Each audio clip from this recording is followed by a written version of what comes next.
Selamat datang kembali di channel Guru Mantap 45. Di video kali ini saya akan berbagi informasi mengenai bagaimana pemilihan mata pelajaran pilihan untuk jenjang SMA nantinya di kelas 11 maupun kelas 12. Yang kita ketahui bahwa pada kurikulum Merdeka tidak ada lagi program jurusan, baik MIPA maupun IPS ataupun bahasa, karena nantinya adalah memilih mata pelajaran. Nah, bagaimana sistemnya? Mari disimak. Prinsip pemilihan mata pelajaran untuk jenjang SMA di kelas 11 dan kelas 12 nantinya memperhatikan 3 prinsip. Yang pertama yaitu minat, kemudian ada bakat, dan juga kemampuan dari siswa. Mata pelajaran dalam kurikulum Merdeka, nah di sini dijelaskan dalam panduannya untuk fase F pada kurikulum Merdeka dibagi menjadi 2 kelompok. Yang pertama di sini adalah kelompok mata pelajaran umum. Setiap SMA, MA atau bentuk lain yang sederajat wajib membuka atau mengajarkan seluruh mata pelajaran dalam kelompok ini. Wajib diikuti oleh semua peserta didik. Jadi sini adalah mata pelajaran umum, semuanya harus diajarkan kepada peserta didik. Yang kedua yaitu mata pelajaran pilihan.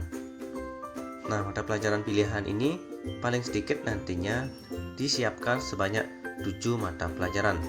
Nah, di sini ada khusus untuk satuan pendidikan yang ditetapkan oleh pemerintah sebagai satuan pendidikan keolahragaan atau seni dapat dibuka untuk mata pelajaran olahraga atau seni sesuai dengan sumber daya yang tersedia di masing-masing satuan pendidikan.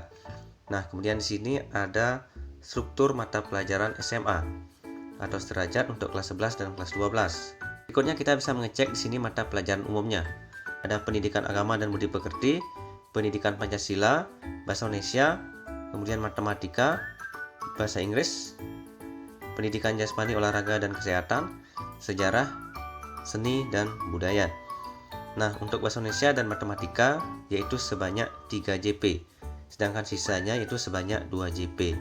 Nah, kemudian di sini ada mata pelajaran pilihannya, yaitu yang pertama ada biologi, kimia, fisika, informatika, matematika tingkat lanjut, sosiologi. Berikutnya di sini ada ekonomi, geografi, antropologi, sampai nantinya di mata pelajaran yang dikembangkan oleh sumber daya yang tersedia di satuan pendidikannya. Nah, seperti ini. Kemudian di sini ada catatannya, yaitu yang pertama alokasi mata pelajaran pilihan per tahun 720 sampai 900 JP atau 20 sampai 25 JP per minggunya untuk kelas 11. Dan 640 sampai 800 atau 20 sampai 25 JP per minggu untuk kelas 12. Alokasi masing-masing mata pelajaran pilihan selain mata pelajaran prakarya dan kewirausahaan yaitu 5 JP per minggu atau 180 JP per tahun. Yang ketiga di sini prakarya dan kewirausahaan dan mata pelajaran lainnya dikembangkan sesuai dengan sumber daya yang tersedia, paling banyak 2 JP per minggu. Kemudian tidak ada alokasi proyek penguatan profil pelajar Pancasila per tahun untuk mata pelajaran pilihan. Di sini sudah diberikan contoh alokasi mata pelajaran pilihan di sini.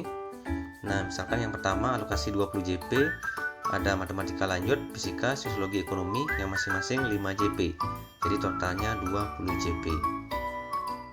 Kemudian alokasi 22 JP. Nah, di sini ada matematika lanjut, fisika, kimia, bahasa Inggris tindak lanjut, dan juga prakarya dan kewirausahaan. Berikutnya untuk contoh alokasi 25 JP ada biologi, fisika, geografi, sosiologi, bahasa Inggris tingkat lanjut.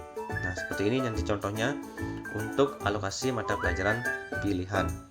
Selanjutnya di sini di bawahnya ada catatan. Nah, yang pertama bagi satuan pendidikan yang akan memilih alokasi 25 JP harap mempertimbangkan kondisi kesiapan peserta didik seperti kemampuan akademik, faktor psikologis, dan lain sebagainya. Kemudian satuan pendidikan dapat menentukan alokasi intrakurikuler dengan mempertimbangkan kebutuhan peserta didik dan jumlah pendidik. Misalkan alokasi yang dipilih adalah 20 JP karena tidak tersedianya guru PKWU. Nah, seperti ini contohnya. Adapun nantinya proses pemilihan mata pelajaran kita bisa mengecek di sini. Nantinya ada sosialisasi yang pertama dilakukan untuk membangun pemahaman orang tua dan peserta didik atas pentingnya mengenali minat, bakat, dan kemampuan yang dapat mendukung rencana karirnya setelah nantinya lulus SMA. Yang kedua itu pendampingan eksplorasi minat, bakat, dan kemampuan.